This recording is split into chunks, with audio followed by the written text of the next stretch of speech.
Gir Somnath bypass પર ગત રાત્રિના એક ટ્રકમાં ભીષણ આગ લાગવાની ઘટના બનવા પામી હતી। આ ઘટનાની જાણ પ્રભાસ પાટણ પોલીસ સ્ટેશનના કંટ્રોલ રૂમને થતાં જ પોલીસ સ્ટાફ તાત્કાલિક ઘટના સ્થળે પહોંચ્યો હતો। વેરાવળ ફાયર બ્રિગેડને જાણ કરી હતી અને મળતી માહિતી અનુસાર વેરાવળ ફાયર બ્રિગેડનો સ્ટાફ કે જેમાં ડીસીપીઓ નરેન્દ્રસિંહ આછડિયા અને ફાયરમેન કેતનવાળાનો સમાવેશ થાય છે। તેઓ મિની ફાઇટર સાથે ઘટના સ્થળે પહોંચ્યા હતા, જે બાદ તેમણે પાણીનો મારો ચલાવી આગને કાબૂમાં લીધી હતી।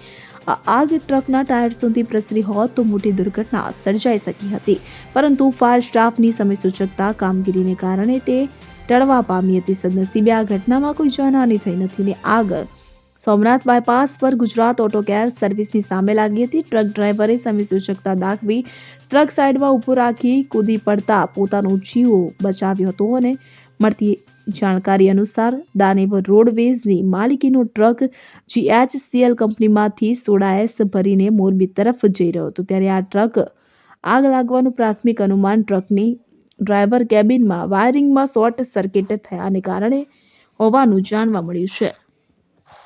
Bureau report CN24 news. હવે જુઓ દેશ દુનિયાની તમામ ખબરો તમારી આંગળીના ટેરવે।